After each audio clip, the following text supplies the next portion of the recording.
tingkat stresnya gue spill aja deh. Pusing pak.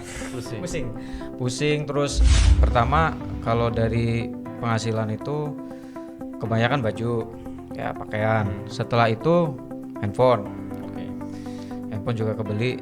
Pada saat itu gue masih pakai Segi salary nih Pak, kita kan mau tahu nih, mungkin teman-teman juga penasaran nih. Oke. Dari jangan yang lalu-lalu dah, Yang sekarang yang aja. sekarang aja. Ya alhamdulillah sih.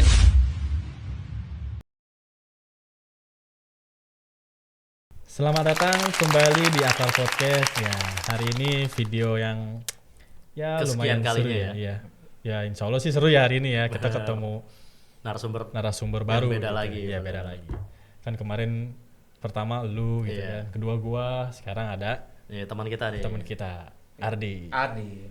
Halo. Oke. Oke, sebelum kenalin gue, kenalin gue. Sebelumnya kenalin dulu, ini ada Iki, Iya, ya kan. Iki. Gue Iman dan narasumber kita hari ini adalah Ardi. Ardi. Ya, teman kita juga ya. Iya. Oke, hari ini kita mau bahas apa nih? Kayak biasa untuk tema podcast karena ini tentang kerjaan, jadi udah Oke. otomatis kerjaan dan background narasumber kita ini. Oke, berarti kita hari ini nggak ngelawak ya? Enggak dulu. Oke, berarti kita Wah. santai. nih ya Iya, ngobrolnya iya. ya. Oke. Santai tapi ada isinya. Betul, itu yang paling Jadi, penting sih ya. Ada Jadi, daging, nggak lemak doang. ya. Ada isinya emang tahu. Tahu isi. Ini kapan mulai pak ya? Oke. Iya. Oke, mulai Pak. Jadi hari ini kita mau mendengarkan cerita atau pengalaman lu ya sebagai karyawan nih, karena kan memang tema kita adalah area karyawan gitu. Oke. Apa nih Pak yang bisa lu ceritain ke Iya. kita semua nih, Background lu apa termasuk sebelumnya? dengan penonton ya gitu. Iya. Atau Oke. yang udah nonton. Mungkin cerita background dulu ya. Oke. Oke. Gua itu kuliah di jurusan IT, diploma. Ya. Tapi habis itu lanjut sih S1. Itu lulus tahun 2017. Kalau dari pekerjaan itu pertama gue emang langsung masuk sebagai IT di dunia IT Oke. sebagai programmer. Hmm. Nah pada saat itu gue sebagai junior. Oh, masih junior ya? Ya masih. Memang kalau di IT gitu junior ada gitu ya? Ada, tapi junior seniornya itu bukan yang kayak tingkatan internal, tapi maksudnya memang ada strukturnya. Jadi junior, senior, biasanya junior itu yang masih proses belajar, senior itu yang udah Pro. sambil membimbing Oh gitu. juga. Oke. Kalau tech lead misalnya, itu yang udah ngelit ke programmer-programmer, jadi mau ngerjain apa, siapa yang ngerjain, terus waktunya berapa lama, itu biasa tech lead. Oke. Terus itu 2015 ya, udah lama. Itu sempet sambil kuliah juga, yang nerusin S1. Terus 2017 gue pindah lagi programmer, tapi lebih ke sistem administrasi, web admin ya, bukan sistem. Web admin, oke. Jadi ngurusin kayak kontennya, ngurusin Website gitu ya? ya betul, setting-settingannya di website, terus masukin keyword. Pada saat itu tuh gue pakai SMS gateway yang rek spasi. Nah itu gue di situ pernah tuh. Itu masih zaman SMS ya? SMS masih dipakai meskipun udah masuk WhatsApp, tapi itu masih ada yang pakai loh. Oke. Oke. Terus selanjutnya ya gue mungkin loncat aja ya. Jadi ada 1, 2, 3, 4, 5, 6 perusahaan.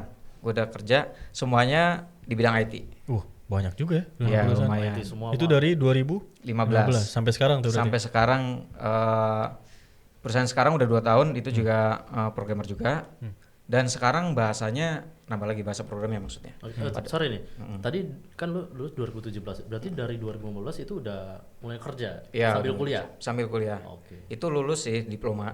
Oh, yang Tapi diplomanya. setelah lulus kan dapat kerja dulu nih. Terus pengen lanjut S1 karena kan ya Tanggung Indonesia tetap melihat Ya, ya. ijazah. Betul, Oke. Itu minimal S1. Jadi lanjut kayak gitu. Ya kalau dari background kayak gitu sih, intinya gue masih sebagai IT jadi sesuai sama jurusan dan sampai sekarang tetap jadi programmer gitu. Nah, kalau dari yang gue tahu nih ya, ini sih gue tahu-tahu aja ya, maksudnya banyak-banyak apa namanya lihat-lihat di sosmed ataupun gue baca sering-sering lewat seliwer-seliweran artikel gitu ya. Katanya programmer itu memang menjanjikan ya untuk dari segi gaji, salary gitu ataupun insentif-insentif yang lainnya gitu. Walaupun memang kita tahu programmer itu adalah sebuah pekerjaan yang nggak mudah, rumit gitu kan. Makanya bisa dibilang jadinya salary-nya tinggi gitu. Bener gak sih itu kalau kayak gitu? Iya. Sebetulnya secara umum, kalau secara umum betul. Karena programmer itu kan kita bikin sistem, membangun sistem aplikasi web.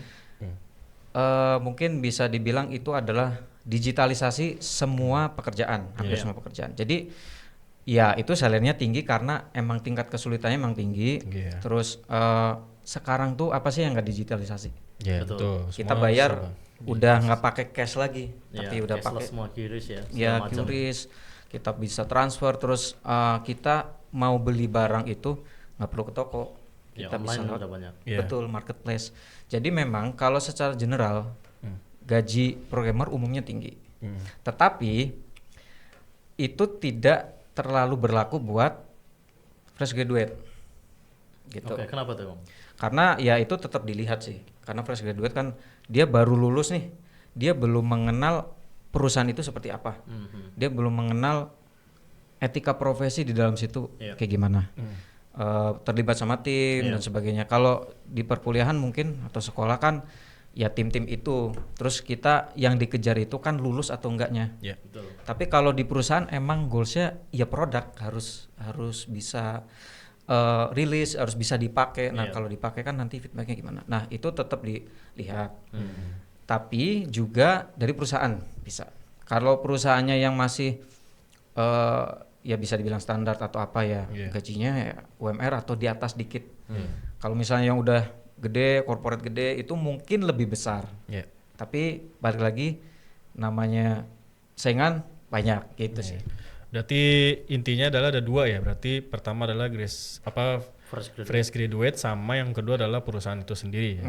Kalau perusahaan itu ya masih bisa dibilang startup gitu ya, masih bangun-bangun baru gitu ya, gajinya ya mau-mau kecil gitu ya. Walaupun di atas UMR gitu biasanya gitu. Nah, kalau startup itu agak lucu. Biasanya startup itu kan dia ya baru mulai ya namanya startup. Biasanya dia modalnya malah gede. Beberapa. Kadang-kadang ya, enggak semuanya sih. Ada yang berani bayar gede juga. Itu misalnya katakanlah UMR misalnya 3 juta nih. Itu dia bisa 3,5 sampai 4. Oke. Tapi kan tergantung ya, kita pasti dites nih. Logika dites, psikotes dites. Jadi mana yang cocok dia bisa direkrut atau enggak gitu. Itu parameter lagi. Itu menarik ya. Buat kalian kalau memang yang pengen gajinya gede, coba deh salah satunya adalah pekerjaan itu ya, programmer ya. Coba, tapi ya nggak gampang juga sih, rumit-rumit juga. Gitu. Pasti itu sebanding lurus sama tingkat stresnya. Ya, tingkat stresnya gue spill aja deh. Pusing pak, pusing. Terus kalau misalnya lagi deadline dalam tanda kutip ya penuh dengan ketakutan. Maksudnya ini besok harus selesai nih, tapi kita masih ngutik. Padahal misalnya besoknya mau rilis, mau dipakai sama belum selesai customer. gitu ya. Belum selesai, itu tekanannya luar biasa. Dan ya pusing karena kan coding itu bermain sama angka, logika, algoritma. Algoritma itu ya kayak pemecahan masalah. Terus simbol-simbol kan pasti pusing deh. Coba teman-teman yang kata lu deh, yang bahkan IT pun ngeliat simbol-simbol belum tentu langsung ngerti. Betul sih. Gue nggak ngerti apalagi sama sekali. Bahasanya kan banyak ya program itu kan. Betul. Nggak cuma 1-2 gitu kan. Nah itu sih. Jadi ya dari sekian banyak bahasa program ya emang mau nggak mau lebih dari satu kalau bisa. Nah ini yang lo kuasain apa aja bahasa program selama lo kerja sampai sekarang ini? Oke, menguasai ya. Gue takut itu agak terbebani ya, tapi ngerti lah. Bisa tapi nggak jago. Gitu. Bisa. Jadi pertama itu di perusahaan pertama itu pakai PHP. PHP. Terus pakai framework itu kayak suatu kerangka kerja yang udah jadi. Itu istilahnya lah ya.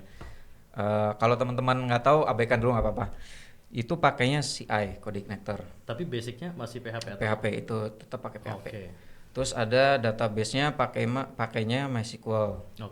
Terus ada ya namanya waktu itu kan ada front end juga ya, front end, back end. Front end itu buat di display di depan, back end itu buat dari belakang. Ya betul, UI. Itu pakainya JavaScript dan sebagainya. Waktu itu masih jQuery doang, belum kayak sekarang yang udah kompleks banget ya, udah makin kompleks. Terus setelah itu masih PHP juga tapi frameworknya YII. Namanya ada framework lain. Terus setelah itu Gue belajar Python itu 2019. Bahasa Python itu lagi naik banget 2019. Saat itu. Ya, sampai sekarang sebenarnya. Jadi Python itu dia spesialisasinya itu ada di AI, artificial intelligence, sama data analysis, data science. Pokoknya yang ngurusin data banyak di retrieve atau dikembaliin dalam bentuk apapun itu Python emang menangnya di situ, salah satu keunggulannya AI. Nah, setelah itu kalau yang sekarang, sekarang itu kan sebenarnya Python ya, tapi kita kayak reconstruct perusahaan, anak perusahaannya di reconstruct, gue ditarik ke kepalanya berarti. Jadi yang anak perusahaannya gue nggak di situ lagi, di situ pakai Java. Ganti lagi Java dan ya kalau misalnya teman-teman programmer itu tahu ya, Java itu lebih rumit. Jadi kalau dari Python ke Java itu pusing banget. Jadi lebih mending mana? Python apa Java? Python. Paling enak Python, PHP, Python, Java. Menurut saya pribadi nih Pak ya. Python gitu. Tapi ya 3 itu berarti Pak.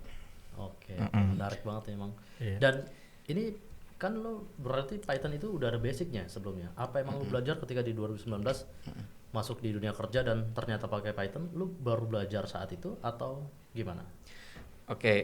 Saat itu sebenarnya sebelum masuk ya, gue sempat baca-baca dulu. Karena kan gue research nih, bahasa apa yang lagi dicari, bahasa apa yang berkemungkinan mendapatkan salary tinggi. Nah itu salah satu tips sih. Nah Python muncul tuh di 5 besar. Itu waktu itu ada Python, Python masih nomor 1. Python, Golang, terus ada Node.js, terus apalagi gitu ya. Nah terus gue sempat tuh belajar Python dikit-dikit. Nah terus gue nemu itu perusahaan memang startup dan dia mau menerima orang yang baru belajar. Pada saat tes gue dikasih ebook, disuruh ikutin ebook ini.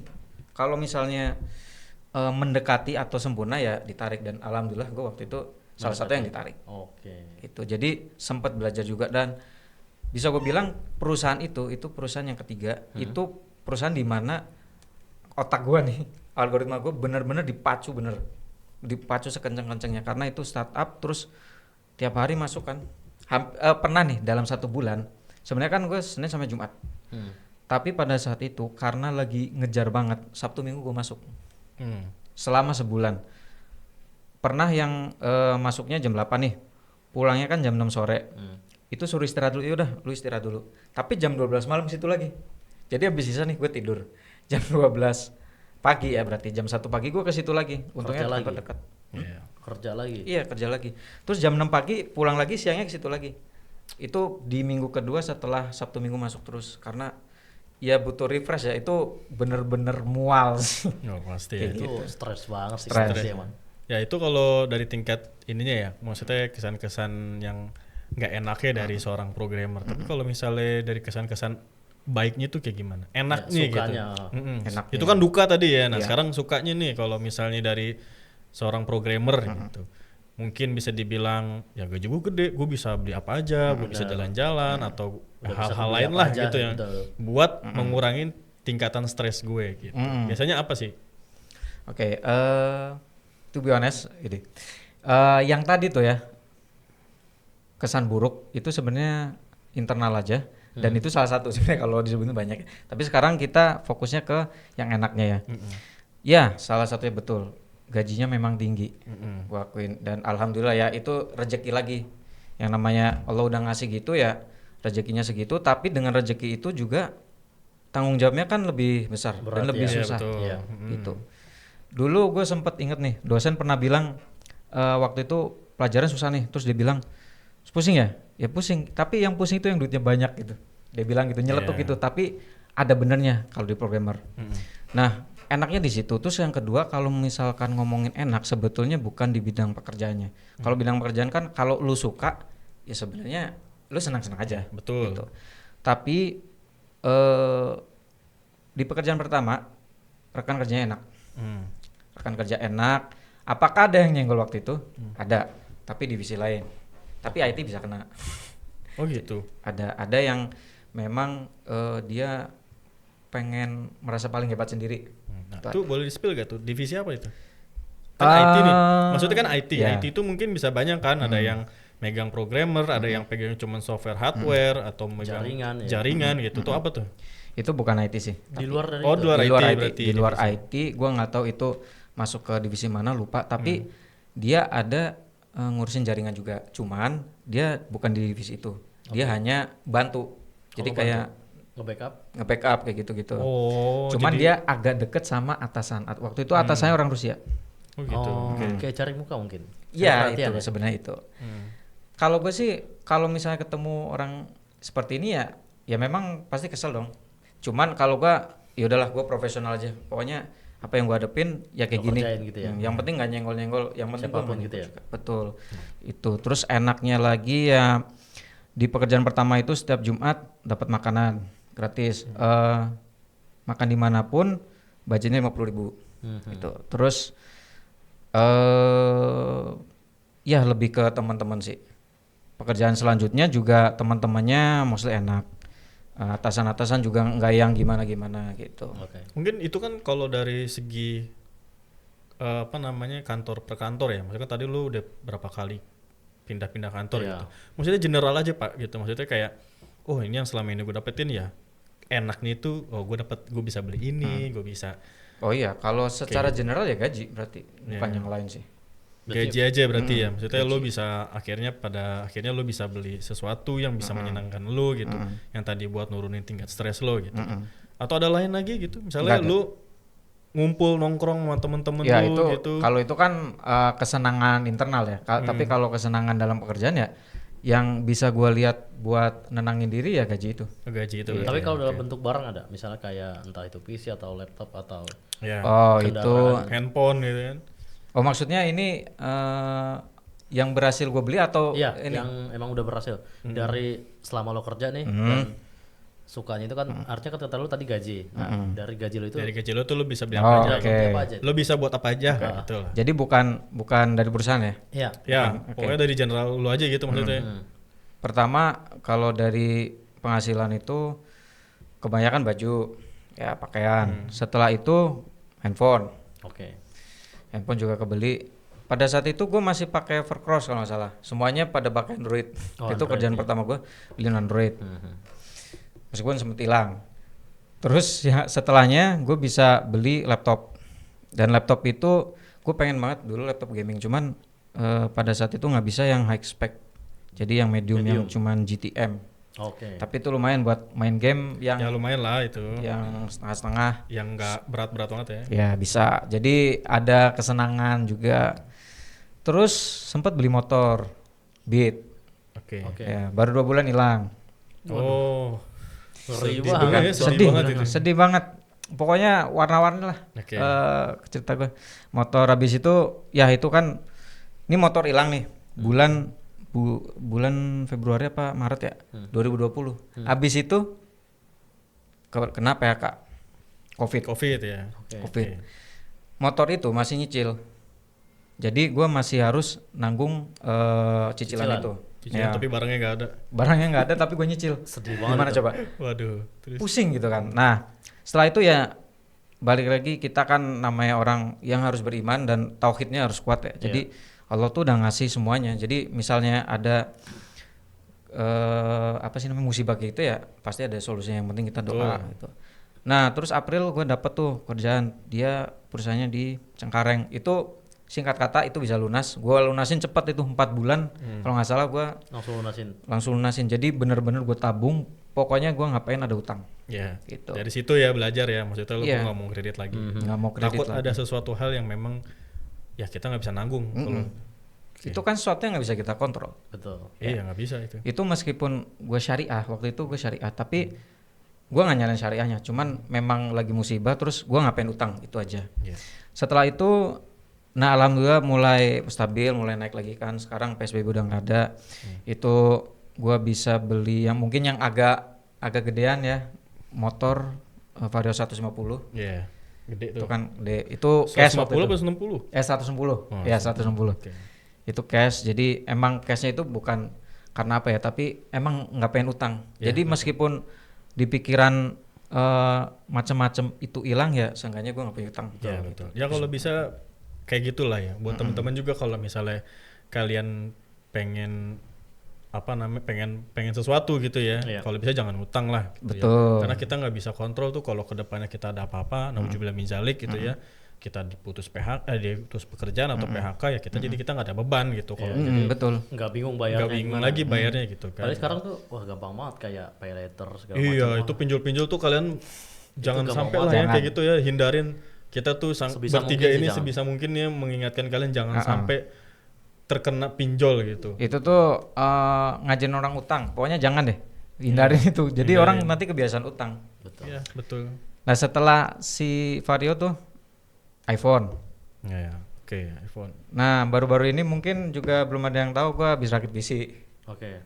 Itu sih terakhir berarti. Itu Semua berarti itu yang udah gue capai. Nah, itu dari sukanya lo ya, maksudnya kesenangannya lo dari seorang programmer, lo bisa menghasilkan itu semua gitu. Iya, Jadinya itu bisa membuat lo, wah semangat nih, gue harus bisa lebih semangat lagi bekerja sebagai programmer. Iya. Nah, kalau dari segi salary nih Pak, kita kan mau tahu nih, mungkin teman-teman juga penasaran nih, Iya. Oke. dari jangan yang lalu-lalu dah, Yang sekarang yang aja. sekarang aja. Range-nya. Spill aja, Oke. spill Iya. deh. Range-nya berapa lah sekarang 1 gitu. digit, 2 digit, 3 digit. Nyampe. Iya. 3 digit mah pelatih bola, Pak. Ya alhamdulillah sih 2 digit, Pak. 2 digit. 2 digit Iya. ya, alhamdulillah. Oke. Tapi salah satunya mungkin teman-teman juga harus tahu ya pengalaman yang cukup lama juga itu bisa jadi batu loncatan kita bisa tawar segitu. Betul sih. Iya betul. Betul. Karena kan dari pekerjaan pertama, 2, ketiga gitu kan, pastinya lu punya pengalaman deh tuh. Jadinya lu punya range harga lu gitu. Jadi harga tuh nggak segitu-gitu aja. Oh, Jadi nggak segitu, Betul. lu bisa naik. Betul. Gitu. Pekerjaan pertama terus terang aja itu ngepas UMR. Oke. Pas banget ya UMR tuh ya. Terus pekerjaan kedua baru Lumayan naik nih, itu berarti. naiknya lumayan. Naiknya lumayan. Berarti pekerjaan pertama itu 2015 ya? Iya. Itu lumayan. Iya udah lumayan, dulu udah UMR. UMR tuh lumayan. ya. Itu naik lumayannya 2 kali lipat dari Enggak sampai 2 kali lipat. 1,5 mungkin. Oke. Oke. Tetap iya. lumayan sih. Lumayan. Iya. Iya. 2016 mungkin. 16 mau ke 17. Oke, terus? Gitu. Terus sebenarnya nih ya kalau misalnya range ya dari pengalaman sama kemampuan sendiri. Iya. Tapi mostly kalau misalnya udah 5 tahunan ya atau 3 tahun ke atas itu udah bagus. 5 tahunan ya bisa sih sebenarnya 2 digit. Yang penting perusahaannya mana. Terus kita bisa negonya hati-hati aja. Iya, oke. Ini selama lo kerja ya ataupun sekarang ini di lingkungan kerja lo tuh toxic gak sih atau gimana? Atau lo ngadepin kalau emang ada toxic gimana lo cara ngadepin lingkungan kayak gitu? Oke, toxic ya. Jadi kalau yang sekarang nggak ada. Sekarang itu enak, asik. Gitu. Oke. Atasan sekarang itu ya lebih kritikal aja. Jadi kalau misalnya ada detail-detail yang kurang, adik lu harusnya lebih attention dong. Lu jangan ini gitu. Atau misalnya ini kan udah mepet nih di, lu harus lebih di-push lagi biar nggak ketinggalan atau gimana. Oh, gitu. berarti lebih manusiawi dibanding Manusiawi. sebelumnya nih. Hah? Sebelumnya Hah, oke. Setaniawi. Setaniawi. Ya bukan dunia itu berarti Pak, setan. Dajjaliawi apa? Dajjaliawi. Iya bisa Kejam jadi ya ya mungkin gini lah ya. Gue bisa ceritain bahwa betul gue pernah punya yang toksiknya luar biasa. Jadi ini cerita agak panjang nggak apa-apa ya? Ya, boleh lah. Apa-apa lah ya. Oke. Soalnya ini agak punchline nih, gitu. Oke. Jadi gua pada saat itu pertama masuk, orang kalau pertama masuk gimana? Kan nggak tahu apa-apa, Iya. ya kan? Mau barangnya apa, barangnya mau taruh di mana, apa yang mau dibikin itu kan belum tahu. Betul. Nah singkatnya itu kita masih belajar nih. Gua pada saat itu ada 2 orang, gue sama seorang lagi. Iya. Kita punya atasan di situ sebagai tech lead. Nah pada saat itu singkatnya di awal itu dia udah cara ngomongnya nggak enak. Cara ngomong itu keras, kencang terus agak-agak menyinggung. Ini atasan. Oke, terus. Jadi gini, ada PM, ada tech lead. Nah, Iya. yang gue maksud tech lead. Oke. Kalau PM-nya waktu itu luar biasa keren banget, leader itu, bukan seorang bos. Nah, pada saat itu jadi ada kasus kayak gini. Banyak kasus tapi salah satu aja. Iya. Gue nanya sesuatu nih. Gue nanya suatu data. Kan gue baru datang, gue nggak tahu data, gue nanya. Iya. Nanya dong. Terus dia jawabnya ya lu harus lihat dong dari sini, lu harus lihat dong dari sini. Terus gue waktu itu nanya kalau nggak salah driver, Pak, kalau driver ngambil datanya dari mana ya? Sekarang gini gue tanya, lu driver bahasa Indonesia apa? Supir. Ya udah berarti lu cari yang supir gitu. Dia pernah bilang jadi apa ya? Lu itu punya nalar apa enggak gitu? Gue pernah dibilang gitu. Lu punya nalar nggak sih? Gue menanyakan sesuatu yang gue tidak tahu, di mana itu penting. Gue juga baru pertama dibilang lu punya nalar apa enggak? Iya, ada tuh bos-bosnya kayak gitu, atasan kayak gitu. Kalau menurut gue kan itu, itu. ya nggak masuk lah di gue. Ya, oke. Bahkan kalau gue tahu pun, kalau menurut gue secara etika profesi nggak perlu lah. Misalnya gini, gue melakukan suatu kesalahan. Kalau misalnya gue dibilang, lu harusnya lebih attention lagi. Kalau ini harusnya dari sini. Yeah. Itu pun udah dalam tanda kutip gemeter loh. Maksudnya gemeter itu, oh ya gue punya tanggung jawab nih. Kalau ini nggak selesai, ini kan bolehnya ada di gue. Yeah. Kalau nggak selesai berarti ini tanggung jawab gue dong. Nanti gue yang jadi salah. Kayak gitu. Nah, temen gue bahkan dibilang suruh ke hutan. Gue pernah menanyakan sesuatu, dia kan junior, lebih muda maksudnya. Gue nanya sesuatu, waktu presentasi dia bilang, lu tahu ini dari mana coding ini? Saya nanya ke si ini Pak, ke si A Pak. Lu ngapain nanya itu, lu nggak pantas, dia bilang.